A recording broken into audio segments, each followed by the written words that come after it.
London is no stranger to the fog, but rather than roll in, this mist seemed to rise, thick and slow, devouring the dark alleys of Whitechapel from the bottom up. Whitechapel Dark Mist, a Cthulhu by Gaslight mystery. Hey everybody, welcome back to our Percentile Vice. It's Actual Play Tuesday! Yay! Woo! It has been a minute. 1 week off. That's all we're going to take 1 week off in the summer to get the kids back in school, followed by 2 weeks of Steve had COVID, followed by 1 week of tech gremlins, and here we are. It's been a month since we've done. You can catch all our back episodes, though, on YouTube, Percentile Vice, and see where this all been. But I believe a bit of a recap of what got us to where we are today is in order, given it's been a minute. Yeah. So our investigators, Rosalee Harper and Josephus Carter, have been investigating the mysterious death of a man whose torso just exploded, apparently, and a bunch of little white bugs with weird little spidery legs came running out of them. Rosalee trying to protect a friend of hers, and Josephus being called in to help with the investigation by a professional acquaintance of his with Scotland Yard. Their investigations have taken them all over the place. They figured out that at least 5 people have gone missing, a couple of which they've already figured out are dead, and found themselves at a mausoleum, a crypt in the graveyard. And inside that, they found a hole perfectly sized to drop a coffin into, and they promptly fell into it, which led them into a series of tunnels and caverns where they were promptly chased out by some creatures and were attacked right at the very end. Rosalee sustained a pretty substantial wound from a bite from one of these creatures, but 2 of the 3 creatures were dispatched. The third one, who seemed to have some humanistic qualities, spoke to you quickly and basically said, hey, I won't keep attacking you if you don't keep attacking me, and said something cryptic like, flowers delivered tonight. The investigators left there with the intentions of getting medical attention for Rosalee, and Josephus was looking to go get some backup and come back, hopefully before the carcasses of the dead creatures had been removed, so that he'd have some proof that there's some weird shit going on. Right. That's where we're at. I did take a finger or something. I think you take like a hand or something. Yeah, finger. That's right. That's weird. How much damage did you take last time? 5 points of damage. And your total amount is? 11. Oh, that, if you'd have taken one more, it would have been a major wound, which would have a whole other implication. So you took 5 points of damage. Mm-hmm. Josephus successfully did some first aid on you, so that gets you back 1 point of damage. So you are down 4 right now. Okay. So, I believe the plan was to find a barber shop where some medical attention could be applied to Rosalee, and you were going to then jaunt off to get some backup. The way things are laid out here, you're kind of on the east end of the East End. To the south is the docks and Speedwagon Imports. Their buildings and whatnot. And, there's some other Torino employees employed by Speedwagon for security and investigation purposes. And then there's also the chance you could go to the police station, which is more on the west end of Whitechapel. You know that you could probably reach both places in about the same amount of time, but there's a barbershop on the way towards the Speedwagon offices, whereas if you went to the police station, you'd kind of have to go out of your way a little bit to get to a barbershop to drop her off at. So we will head towards that barbershop. Okay, so it's just a couple of blocks away. There's not a lot of distance between where you're at now at the cemetery at the Whitechapel Church of England to the docks. So a couple of blocks, there's a barbershop that you can take her into. All right. Rosalee, I'm going to drop you off here. I'm going to go get some guys. We're going to go back. And I'm going to take the finger out of my pocket and open up your hand and put the finger into your hand. Is that a finger in your pocket or? You're just happy to see me.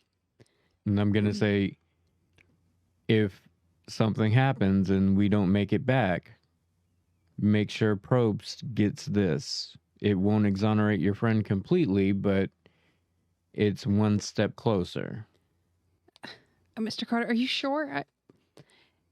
I mean, those things down there, they're dangerous. Are you sure you want to go back to all that? Rosalee, make me a con roll. Oh, no. Is that sleight of hand? Constitution roll.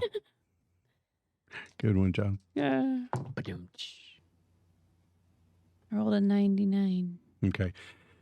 You're dead. You died. Straight up. What's your con? 35. Ooh, so that is a fumble on the con roll. I'd have to look to see if you can make a fumble against a skill. I mean, a attribute. I know you can against a skill, but it doesn't matter in this situation. You're very weak. You've lost some blood. You're still bleeding. I mean, there's a chunk taken out of your arm by this thing that bit you. Your knees are buckling, and as you try to, talk some reason to him, you just get real lightheaded and feel like you're about to faint. Oh, I need to sit down. What did they call barbers back then? Barbers. Barber. According to the Barber of Seville and Sweeney Todd, I think they were just called barbers. Barber. All right, so you get inside. There is a couple of chairs that customers to sit in while being shaved or whatever. They immediately see what's going on, and they come over and help you get her into a chair. And she looks worse for wear. She is, and I'm going to open up her arm and show them the bite marks. Not open up her arm, but remove the bandages. The Yeah. makeshift bandage you guys wrapped around it. Oh, Jesus Christ! Jiminy, get this shit. We got get the iodine and chloroform, everything. Get it out of here. all right, you take care. I've got to go. Mm-hmm. Remember, let Reggie know what happened if something happens down there. Okay? Mm-hmm. Yeah, you're absolutely certain that you are not certain she knows what to do. I gotta go anyway. I'm going to run as much as my very out of shape body will let me to the docks. Cool. Do you have skill in track? You asked me for a con roll. Yeah. Oh, you. 95. 95. Okay, yeah, so you take off a sprint and you're able to go about halfway with like a stitch in your side. You're like, so it slows you down a little bit. It's late afternoon by this point, but yeah, another 10 minutes of walking, maybe in there a couple times. You trot back up to a jog and realize, it's kind of like me doing a 5K. Jog for 30 seconds, walk for 5 minutes. Huffing and puffing, but you get there. The Speedwagon building is real close to the docks there off the Thames River, and in there is an office that is dedicated to the Torino agency that has been contracted by Speedwagon to provide security for them. And you walk in the office, and there's two guys there that you know and work with, and their names are... And they totally have names. They They're do. real people. So you see Sean McGee there, young, 28 or so, Irishman that works for Torino. And also you see Darren Scott, more grizzled, 40-something Englishman. Both sitting there at a desk, their feet propped up. You walk in and Darren says, "Oi, Josephus, what's up? Ship just came in. Most of the dock workers are out there doing some unloading, so it's kind of quiet right now." Let me, as a player, rewind a little bit. You said Darren Scott, Yeah. Englishman? Yeah. Not Darren Scott? That would have worked, but no. Okay. I don't want to do the accent. Never question me in front of our viewers again. Hey, Darren. You make me look bad, kid. Darren, you and Irish, get some boys up. We've, you remember that dead body I've been looking into? Yeah, right. It's that Blanton fella that went missing from work a while ago. I think I have a lead on it, but I need some help. There's something wild, and I think we might be able to track it down together. Well, it's just the two of us, but all right. It's a boring day anyway. Let's go do something. Just the two of you on shift tonight? Well, there's one guy out and he's patrolling around the docks, but geez, it takes us 45 minutes to find him. What are the odds they would have an alarm bell? Roll a luck roll. So they don't have They an don't alarm have bell one. based on my He 30 ain't got points no of luck. luck. 61. So they don't No. have an alarm bell. Well, if They you do, thought but I it's was going to broken. allow you to raise an army. They have one, but it doesn't have the little tine in the middle, so it's just like a dome. So I stand up inside the dome of the bell. I go bang, bang, bang, bang. Yeah. The bell's about 3 inches wide. You So- just fit. I pull down my pants and put the Okay, bell. so moving on. All right, Darren, Irish, come on, let's go. You have any guns? So they get up. Darren says, "Hey, I got mine," and he like pats a little like a 38 revolver or something on his hip, or maybe he's got it in a shoulder holster and it's right under his coat. McGee does not have one, but he carries like a little blackjack for thumping heads when he needs to. And a sack of taters. Right.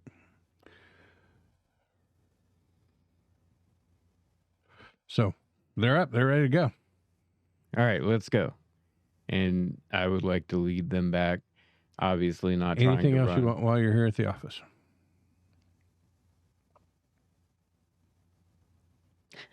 That was very reminiscent of, are you sure? Right. I am sure that being the docks and being a security company, we will have a lantern or three. There you go. Hey, They want you to have to break into the church and donate for a candle again. So, good Yeah, the job. last So, one's run out, and cool. So one of the guys, probably, let's say Sean McGee, as he gets up and starts heading towards the door, he snatches off a bullseye lantern off of, a hook by the door or whatever, because he realizes dusk is not too far away. and I'm gonna grab some pencil and paper while I'm here as well. I'm sure there's some Cool. scrap paper Snatch up around. a pencil or whatever, and I'm just gonna say, as part of your job, you got some little, notepad, notebook kind of thing that you carry with you at all times. Feel free to update your character sheet with that if you'd like, Okay. and subtract 42 pounds from your cash inventory. We'll have to learn how pounds work. Right, everything's in pounds here. The more you eat, Because- the more you have. That's how pounds work. Okay, so you guys are heading back straight to the crypt. No, you, Darren, and Sean headed straight back to the cemetery, to the crypt, trying to get there in time to recover the body. at least one of the bodies. Yep. Because I believe we killed 2. You right? did kill 2. Right. Okay, so let's jump over to Rosalee for a minute.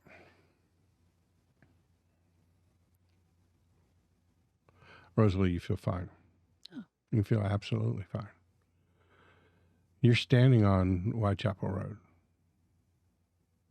And for a moment there, you have this weird look on your face, like, how the hell did I get here? Your first instinct is to look down at your arm. Absolutely nothing wrong with it.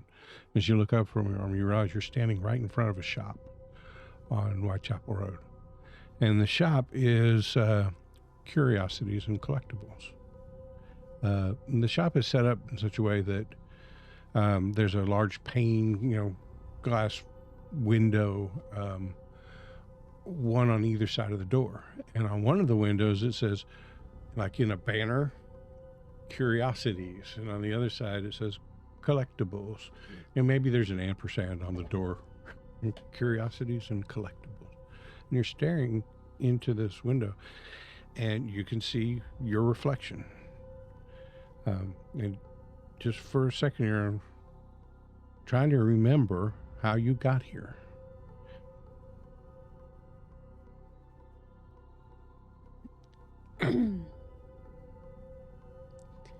I'm gonna look around. Does it feel like the same time of day as when I last recall being It's dark? late afternoon, starting to get dark. It's overcast, so it's a little darker than it would be at this time of day. You notice that at your feet there's, maybe ankle-high mist on the ground as you look left or right. As farther down one end, there's some thicker fog going on. As you turn to look back to the other one, you catch your reflection in the mirror again, and the words curiosities, it starts to swirl. Like the banner just starts spinning on itself, creating this like vortex in the glass. And then it stops. And the word says, Johnson's Boots and Leather. And as you're looking into the window, the street behind you, the reflection that you can see in the window is completely different. The buildings look cleaner. The street looked cleaner. And with a loud rumble in a room, this vehicle, this wagon, passes right behind you with not a horse attached to it or anything, making this weird rumbling sound like you were in the middle of a factory or something. I think I'm gonna step further towards the building, like in an attempt to get away from the loud sound and the very fast-moving trolley. Kind of jump away and turn back to look. Yeah, so you get closer to the building. Maybe you're even almost up against the glass of this shop, and you turn around and look, and the world looks much different. This is no Whitechapel Road that you've ever seen. There's a shop across the way that has this weird sign in front of it that says DUNKIN Donuts. And then another vehicle passes by without a horse drawing it. Just seems to be magically powered on its own.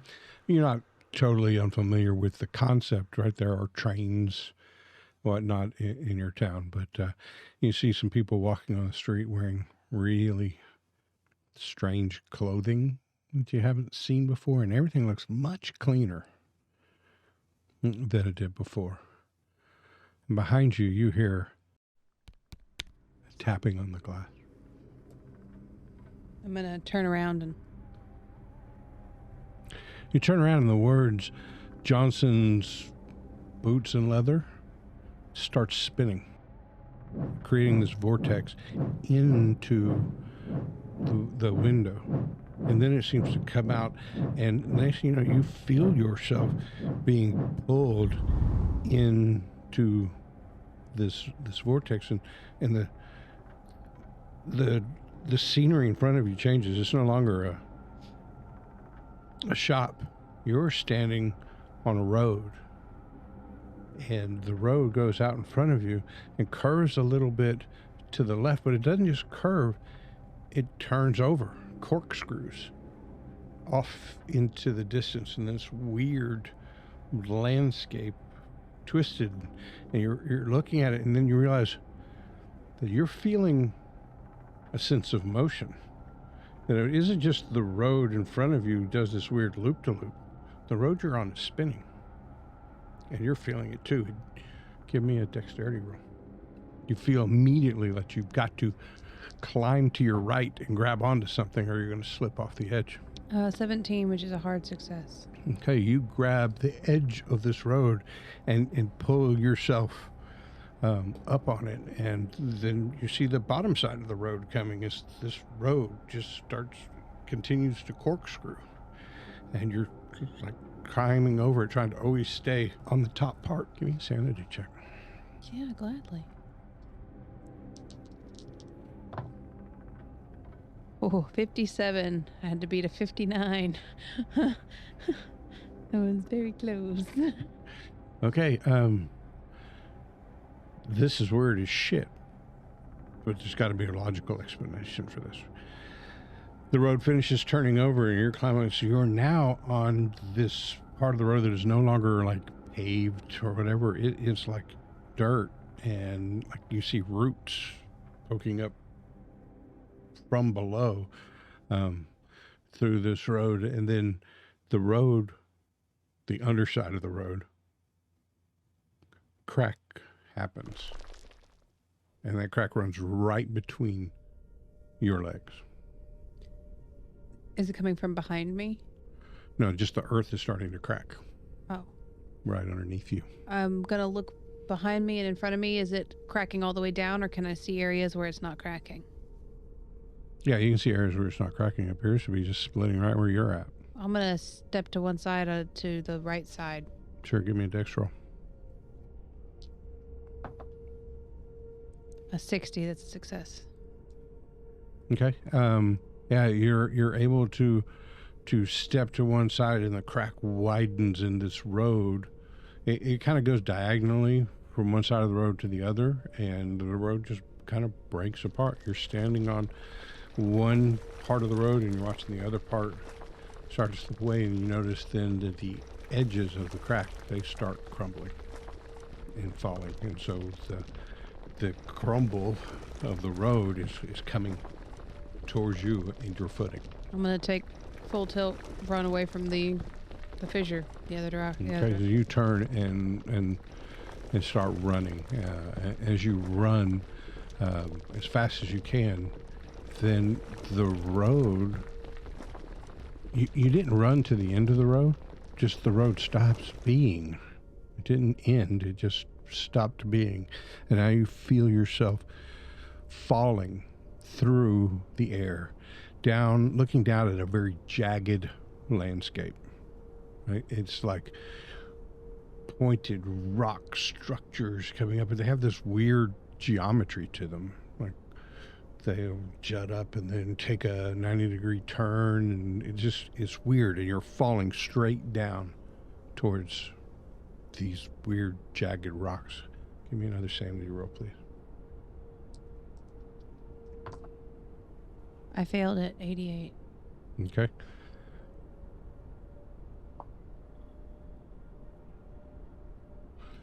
Okay. The ground is rushing up to you. You fall in between two high peaks. You're plummeting through this crevice in all of these tracks, and you can see this weird, it's almost like the way crystals grow. That's the way the land is coming, but it's in weird shapes and turns and twists, and the geometry just seems completely off. And you just keep plummeting through this, and there's just this rising darkness coming at you that you think must be the ground. And just as you're about to hit it, all of the crevice sides are gone. You're floating in a black emptiness. You look around, There's stars out there that you can see. And the sensation of moving and falling fast is gone. But you see this weird haze, nebula, cloud of strange swirling colors coming at you. And, you just start trying to flap your arms, swim through this space, whatever, but it's impossible, right? There's no friction. There's nothing for you to grab onto and push off of or whatever. And this cloud just comes and envelops you. And you're being washed over by this cloud of strange colors. And nothing about it is scaring you right now. Right now, you're starting to feel this weird clarity in your mind.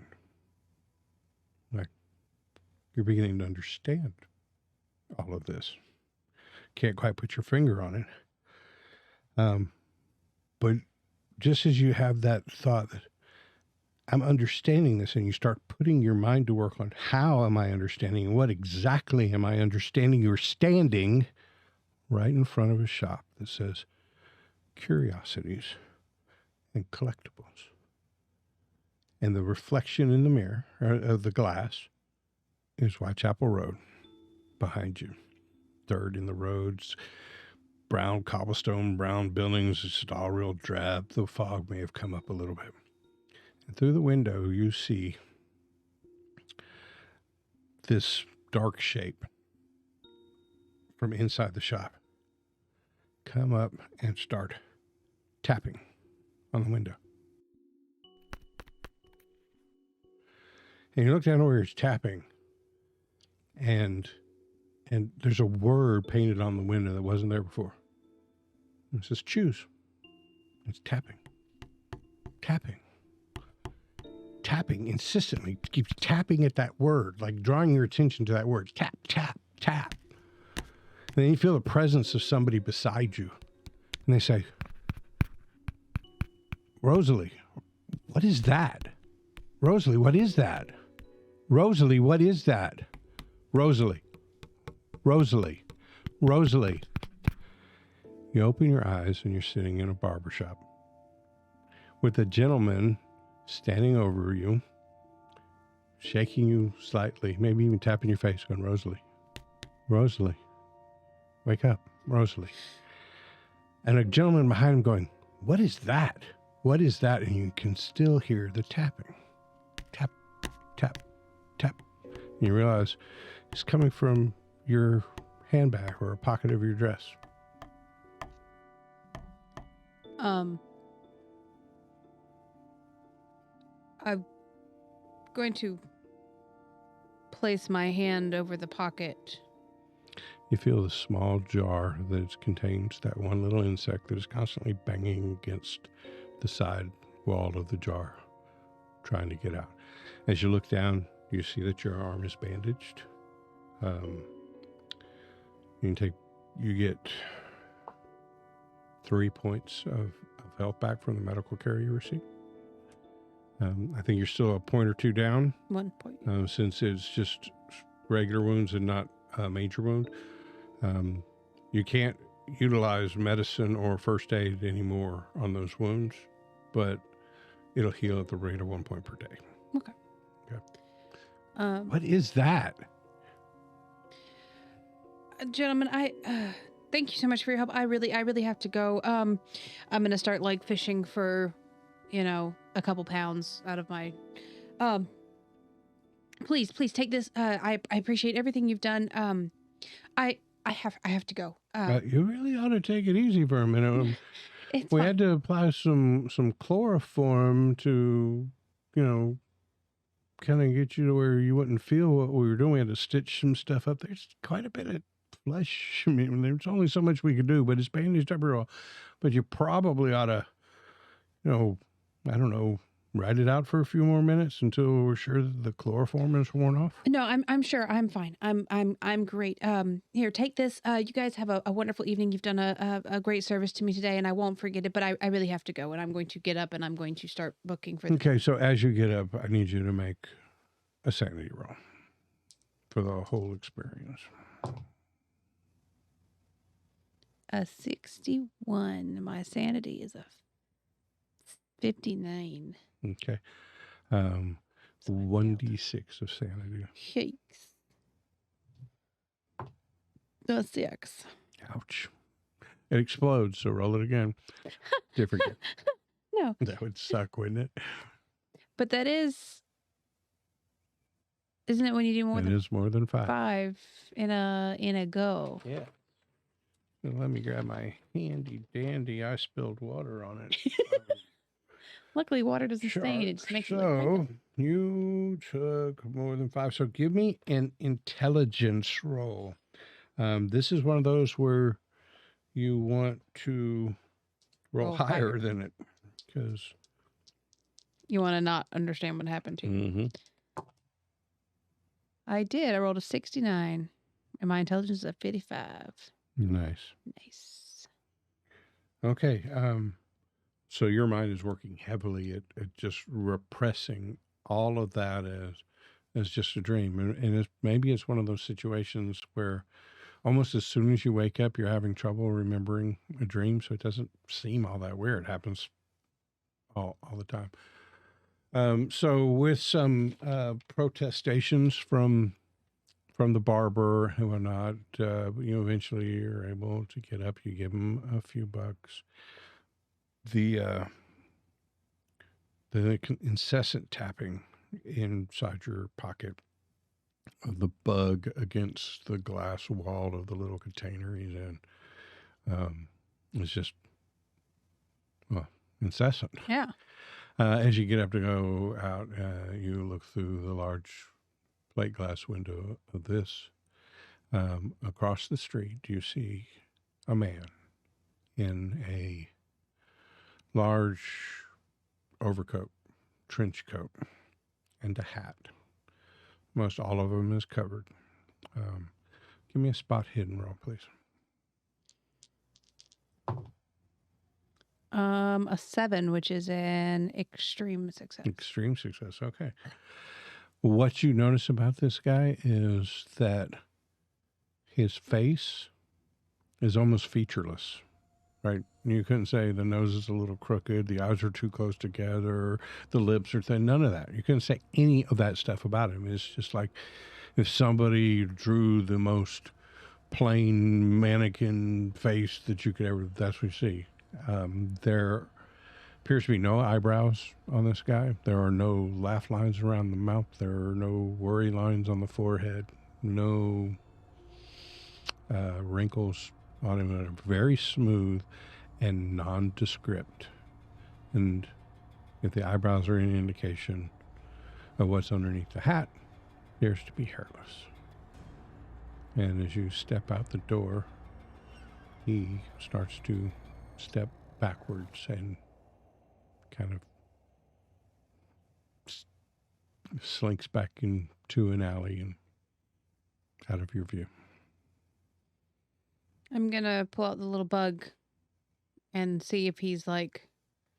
He is tapping furiously against the glass in the direction of that man. Okay. And if you turned and started walking down the street, then the bug would turn inside the thing to always be banging against the glass in the direction that you saw the man disappear. Okay.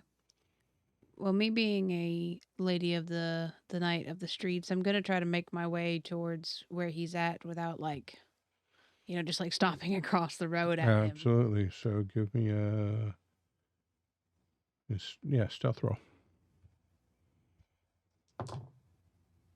A 98, which is a failure on a 40. Yeah. So you go down a few yards and then try to, zip across the street real slinky and immediately just trip on a can or something, causes this big clatter through the otherwise noisy street. And in the distance, you can hear the sounds of running footsteps. Okay.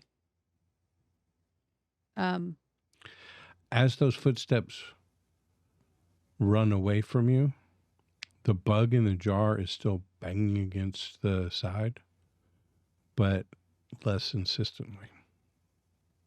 Okay.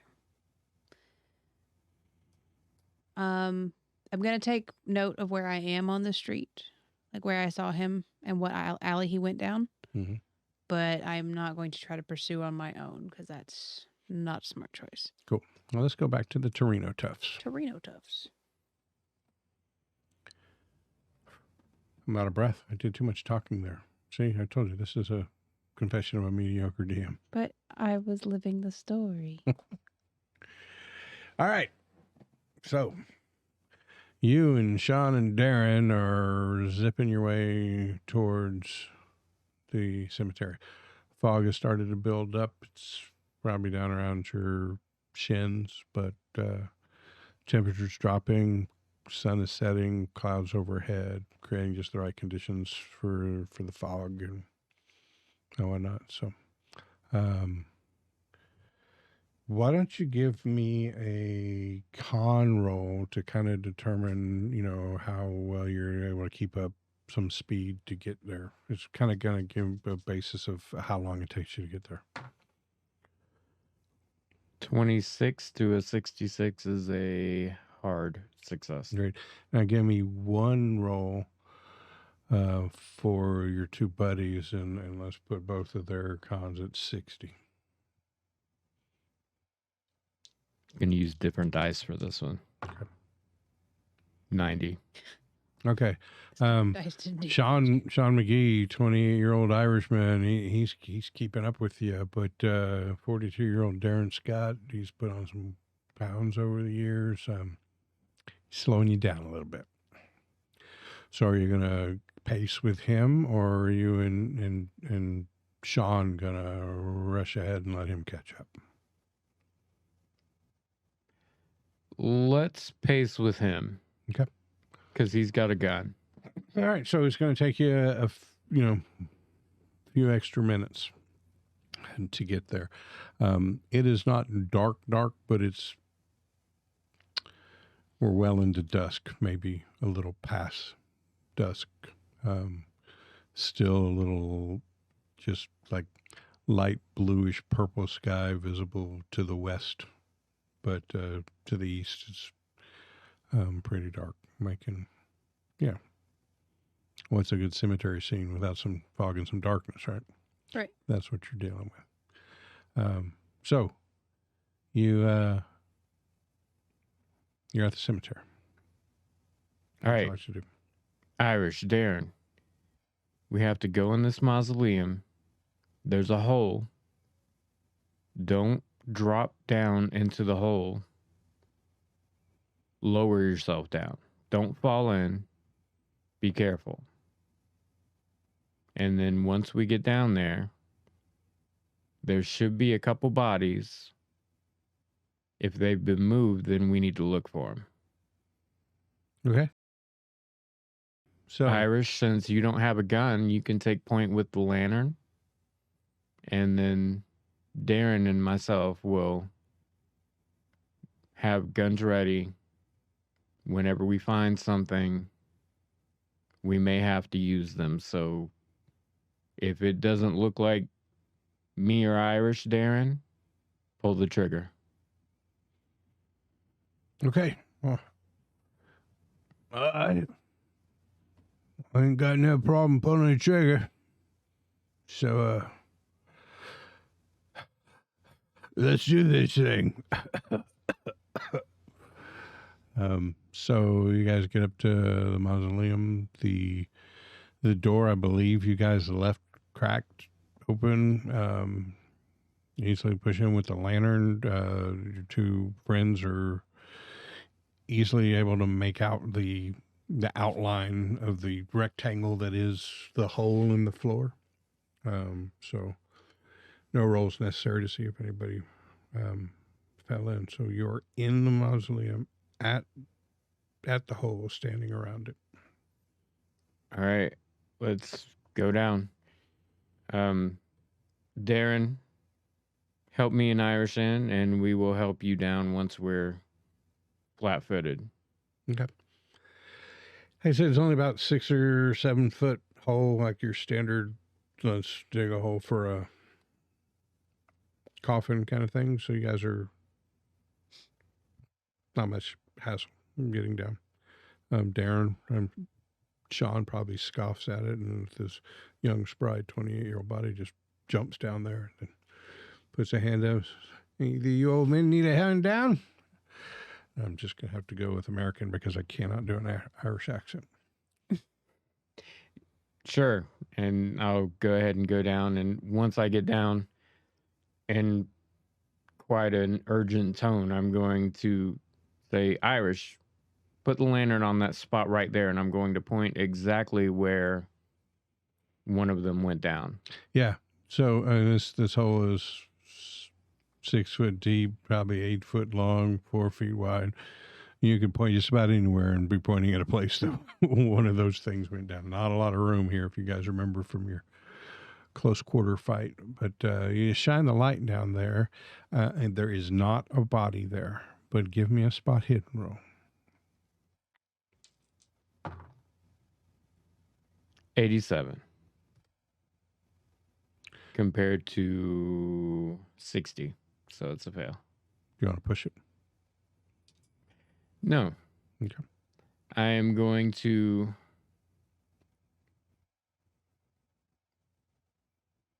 think about how small the space is, and instead of looking for anything in particular, I'm going to look more for tracks.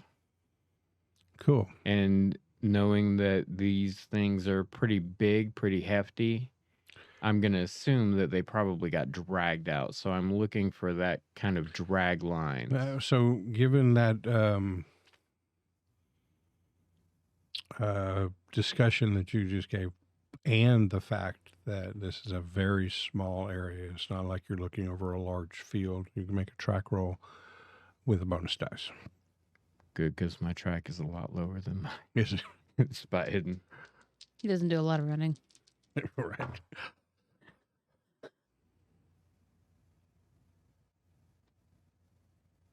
30.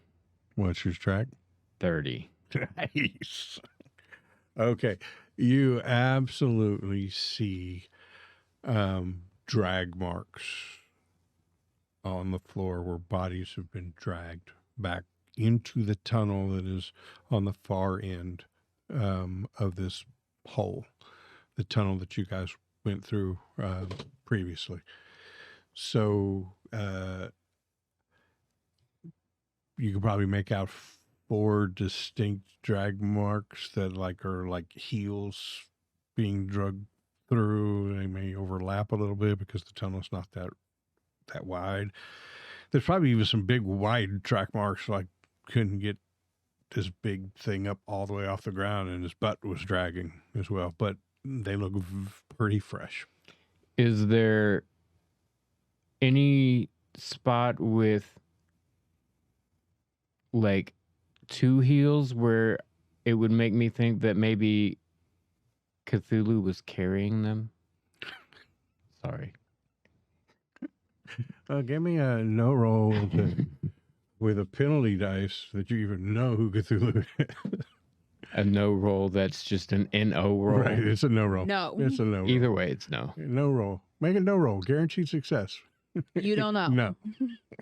I'm sorry. I was just thinking about like every bathroom growing up had that Jesus carried you poster. That's why there was like it. That's why there was only 2 Right. footprints. That part in the sand where it was just tentacle marks, not That's where footprints. That's Cthulhu where dragged Cthulhu you. carried you. Okay. I like it. I want to make a shirt like that. That's right. I think it would be awesome. Don't steal my idea. Probably, yeah, I wouldn't wear it in front of your grandmother. I'm going to wear it. Anyways, sorry, I distracted everyone. Derailed. That's okay.